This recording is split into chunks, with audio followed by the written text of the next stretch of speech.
자, 예수 그리스도를 기다리는 성탄절이라는 제목 가지고 큐티 시작하겠습니다. 이사야 11장 1절부터 9절까지 말씀입니다. 이새의 줄기에서 한 싹이 나며 그 뿌리에서 한 가지가 나서 결실할 것이요 그 위에 여호와의 영 곧 지혜와 총명의 영이요 모략과 재능의 영이요 지식과 여호와를 경외하는 영이 강림하시리니 그는 여호와를 경외함으로 즐거움을 삼을 것이며 그의 눈에 보이는 대로 심판하지 아니하며 그의 귀에 들리는 대로 판단하지 아니하며 공의로 가난한 자를 심판하며 정직으로 세상의 겸손한 자를 판단할 것이며 그의 입에 막대기로 세상을 치며 그의 입술에 기온으로 악인을 죽일 것이며 공의로 그의 허리띠를 삼으며 성실로 그의 몸을 띠를 삼으리라.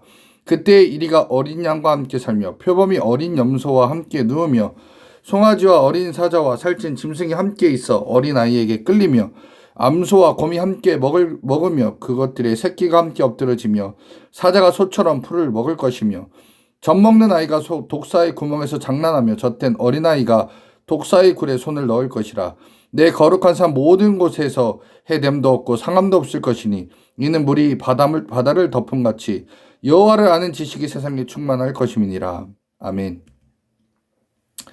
오늘 말씀은 메시아에 대한 예언입니다. 이사야 선지자는 히스기야 때의 예언자였고 그때 예언자가 이제 이새의 후손, 우리는 아는 다윗을 예언하기에는 다윗은 이미 왔습니다. 이미 다윗은 왔다가 죽었고 후대에 올 메시아에 대한 예언을 하는 겁니다.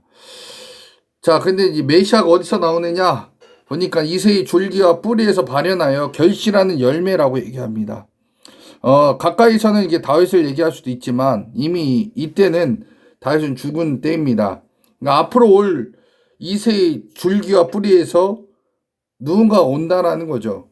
그래서 이스라엘 민족은 다윗의 자손 누구라고 하면 이 다윗의 자손은 누굴 얘기하냐? 바로 메시아를 지칭하는 말입니다. 그래서 앞으로 오실 메시아, 그래서 우리 예수님께서 오실 때 많은 사람들이 다윗의 자손 예수여라고 불렀던 이유가 그 다윗의 자손은 바로 메시아를 뜻하는 의미입니다. 자, 2절에 보니까 그 위에 강림하는 영에 대한 얘기를 해요. 이새의 자손에게 여호와의 영이 세 가지로 임재하는데 첫째는 지혜와 총명의 영이고 둘째는 모략과 재능의 영, 셋째는 지식과 여호와를 경외하는 영이 임한다라고 얘기하고 있습니다. 자, 이새의 후손은 이 하나님의 영이 충만해서 이런 영들이 임하는 가운데서 앞으로 왕으로 올 거다라고 얘기하고 있어요. 3절에서 5절까지는 공의로 세우는 그의 통치를 얘기하는 겁니다. 자, 이새의 가지에서 나온 구원자가 여호와를 경외한다라고 얘기하고 있어요. 메시아에게 임한 여호와의 영은 하나님을 경외하는 영이고 그 여호와를 경외하는 그의 삶은 공의로운 심판을 하는 그런 하나님의 종이다라는 거예요. 그는 이제 눈으로 보이거나 귀로 들리는 대로 판단하지 아니하며 외모와 조건을 따르지 않습니다. 자, 이사야는 이 메시아의 심판, 공의와 공평을 따르고 있다라고 명시하고 있어요. 자, 이 메시아는 가난한 자를 일으키고 겸손한 자들을 세우는 정직하고 공의로운 심판자다라는 것을 강조하고 있습니다. 자, 6절에서 8절에 보니까 이제 완성된 메시아의 왕국을 얘기하는 거예요. 여러분, 우리가 옛날에 우리가 불렀던 찬양이 있죠. 그 찬양의 내용입니다. 이사야 선지자는 여호와의 신에 감동한 메시아가 나라를 통치하게 되면 그때에는 해와 상함도 없고 어린 이리와 어린 양이 함께 사는 시대, 사자가 소처럼 풀 뜯어먹고 아이가 독사굴에 손 넣어도 문제가 없는 그 시대가 올 것이다라고 얘기해요. 그 시대는 메시아의 공의로운 통치로 인해서 평화로운 세상이 올 그때를 기다리는 겁니다. 9절에 보면 이제 내가 거룩한 산에서라고 얘기해요. 거룩한 산. 이 거룩한 산은 그냥 어떤 마운틴, 이 산을 얘기하는 게 아니에요. 이사야는 메시아가 통치하는 그 통치가 완성하는 그때가 바로 거룩한 산의 완성이라고 얘기합니다. 거룩한 산의 완성은 하나님의 지식이 가득한 이 공동체를 얘기하는 건데요. 하나님의 명령에 순종하는 그 사람들은 어떠한 상처와 고통도 해하지 않는다는 거예요. 이때 이 공동체가 온 세상에 전파돼야 되는데 바로 하나님의 말씀, 하나님의 뜻이 전 세계에 전파되어서 하나님 말씀을 마음에 새기고 그 말씀대로 살아가는 자들이 모이는 공동체가 바로 거룩한 산이라는 겁니다. 그러니까 하나님의 나라에 하나님의 자녀들이 하나님 뜻대로 살아가는 그것이 바로 거룩한 산이라는 거예요. 그러니까 우리는 이 거룩한 산이 되도록 함께 선교하고 전도하면서 살아가야 된다는 겁니다. 오늘 본문에서 이사야는 이 이새의 후손을 통해서 하나님이 영이 임한 자가 하나님의 마음으로 세상을 통치할 것을 예언하고 있습니다.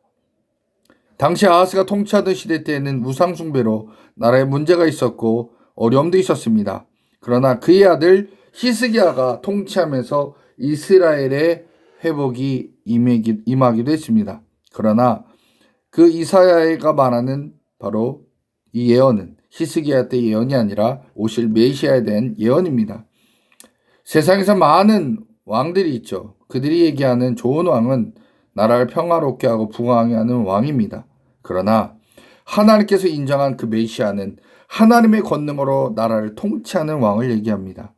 그러나 그 나라가 임하게 되면 바로 모든 자들에게 평화가 임하고 사랑이 넘쳐나는 그런 공동체가 되는 겁니다.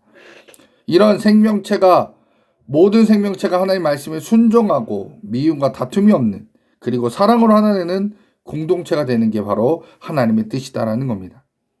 지금도 하나님의 나라는 확장되고 있습니다. 모든 사람들이 예수 그리스도를 나의 구주, 나의 왕으로 모시고 하나님 나라가 그렇게 확장되는, 그러니까 내가 예수 그리스도를 모시는 내가 하나님의 나라이고 하나님의 나라가 점점점 늘어나길 원하는 겁니다. 그래서 모든 사람들이 하나님 나라가 될 때까지 우리는 주님이 오실 것을 기대하며 소망하며 기다려야 된다는 겁니다. 우리는 메시아 예수님께서 다시 오실 그날을 기억하며 우리 성탄절을 맞이하는 우리 성도들 되셔야 됩니다. 오늘 이사야 11장을 통해서 오실 메시아에 대한 얘기가 있는데 여러분 오늘 성탄절 전날입니다. 앞으로 예수님 왜 이 땅에 오셔야 되는가, 왜 오셔야 되는가 분명히 하시고 오실 메시아를 기대하는 크리스마스 이브가 되시기를 주님의 이름으로 간절히 축원합니다.